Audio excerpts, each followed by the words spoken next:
everyone. Tyler King here alongside Vinny Benedetto. We are back after Game 7, a epic Game 7 win. One that probably feels like Vinny gets the taste of last year's Timberwolves game out of the mouths of all the Nuggets fans that maybe were here for both last year's epic collapse. I know a couple Nuggets fans on Twitter were not happy with me when I posted that they were up by 15 at halftime last year and up by 20 early in the third quarter, because tonight against the Clippers, they were up 11 at halftime and then quickly ballooned into a 25-plus point lead as the Nuggets end up winning 120-101, a score that looks a lot closer than the game actually was, just considering the Clippers bench guys got some transition buckets and efforted their way to cutting that lead down and maybe putting Nikola Jokic back in and the starters back in for a little bit, 30 or 45 seconds longer than David Adelman wanted. But Vinny, it's a Game 7 win. I think we both before the series picked the Nuggets in 7.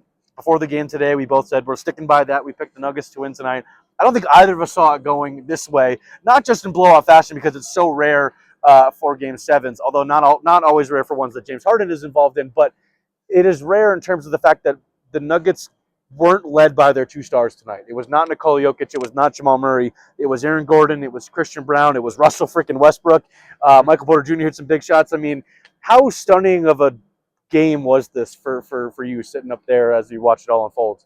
Yeah, I mean, the outcome, not surprising. Like you mentioned, I think we both picked the Nuggets to win today.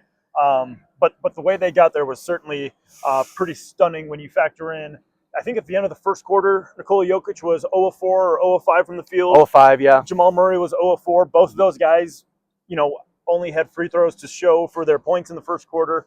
So the way the Nuggets got it done is really quite surprising. I thought, today might require one of those like classic Jokic stat lines where Yes. it's, 30, 15, and 12 or something like that. But to your point, and I think the only guy you left out, Peyton Watson, I thought gave him some good minutes off the bench early in that second quarter when it was kind of, I think the Clippers led by 4 or 5 after the first quarter. And the non-Jokic minutes, as those first 3 minutes of the second quarter, I feel like Russell Westbrook and Peyton Watson's offensive production gave the Nuggets reason to believe that, the other guys were going to see them through the slow start. And, I don't think anyone thought Nikola Jokic or Jamal Murray would be shut out the rest of the way. Pretty crazy how we got here. Yeah, Westbrook and Peyton Watson, I think, started the game 3 for 3 from 3. They were hitting shots. They were getting out in transition and running like those guys often do when they're in the game. I wrote about Russ after this game. Just felt like exercising of demons of sorts with just how his Clippers tenure ended last year. On the way to the locker room after this game, he makes the Clippers makes them aware of that they traded him last offseason for Chris Dunn, kind of clearing the way for Russ to work his way here to Denver. He was great in this entire series. Shot nearly 42% across the series, across 6 games, because he did miss game 4. Missed game 4 in L.A. So he played 6 games, shot the best he's ever shot in a single playoff series from 3 across his career, which just feels ridiculous. And just was so impactful. Like, he might have made the biggest impact of anybody on the Nuggets across the entire series. Obviously, because all the starters did what they did, but it's hard to imagine the Russell Westbrook experience working out better, especially in this postseason series against a team that he knows really well, has a lot of history with. Did you ever expect Russell Westbrook to make this big of an impact in a postseason series for the Nuggets?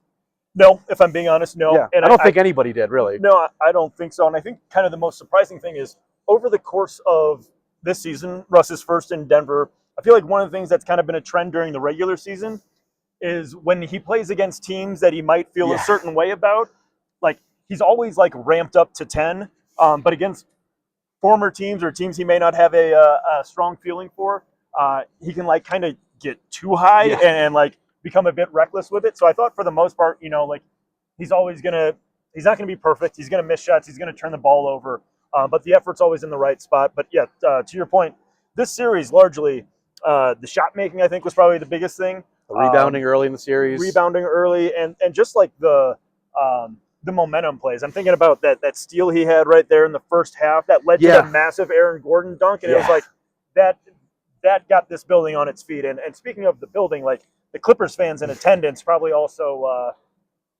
had Russ feeling a certain type of way. Yeah, it was cool to see the 125 or so fans, season ticket holders that Steve Ballmer, it sounded like he paid for the tickets and flew them out here, chartered plane.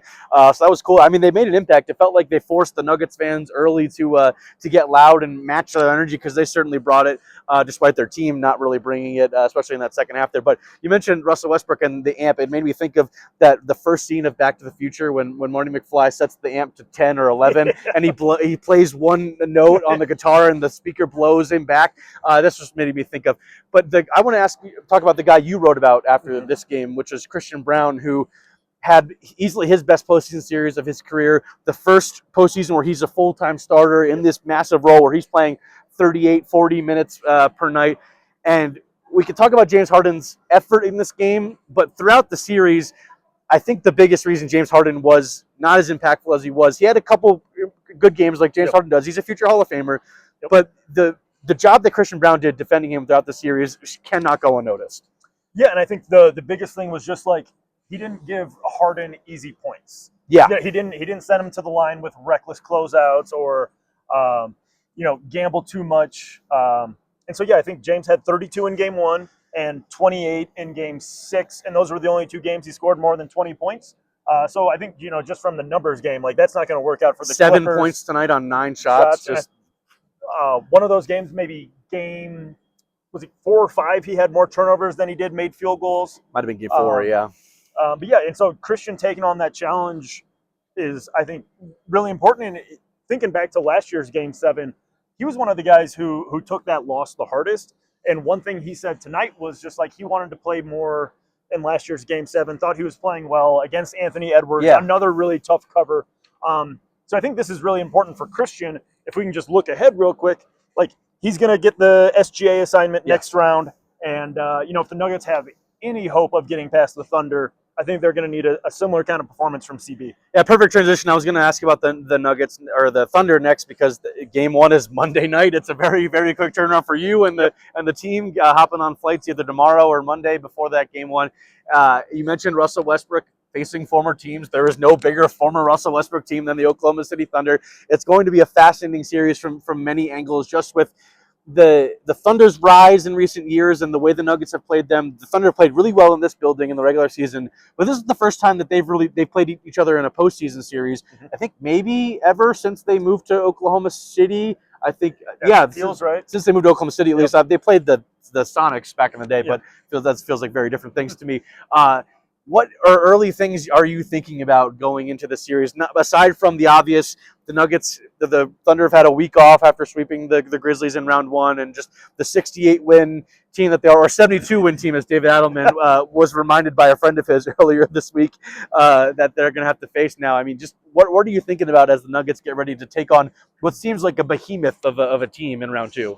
Yeah, and I mean, like the obvious, like there's also going to be the Joker of SGA MVP that will be debate. announced in this series. Yes, it will be probably on Oklahoma City's home court at some point. That'll be fun. But beyond that, I'm thinking about this is something I've kind of brought up throughout the course of the season is how real is Aaron Gordon's improved 3-point shot?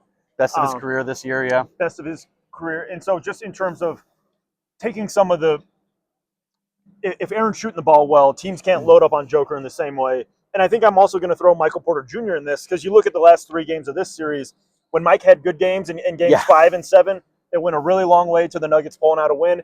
He wasn't himself in game 6, and it didn't go well for Denver there. So I'm thinking about those 2 guys, the combination of size and shooting ability, just to make sure the Thunder aren't able to like focus on Nikola Jokic and Nikola Jokic alone, because you can't ask him to beat that team on his own. All right, that'll do it from Vinny and I here from Ball Arena. We've got full coverage from this game, every angle. Like I said, Russell Westbrook, Christian Braun, Nikola Jokic's quiet night that didn't matter. The Clippers fans, all of it, we've got that covered. Vinny and Marqueza will be in Oklahoma City for games 1 and 2, which is Monday and Wednesday. I'll be back here with the guys next week for, I think it's Friday, Sunday, games 3 and 4, only one day off in between each of the first 4 games of the series. So we'll be back here next Friday night for an 8 p.m. tip-off for Game 3. We'll see what the series looks like after then. I'm sure we'll have a lot to talk about. I'm sure we'll do a podcast together before the Oklahoma City series. So be sure to go to denvergazette.com for all of that coverage as we get ready for round 2 for the Nuggets.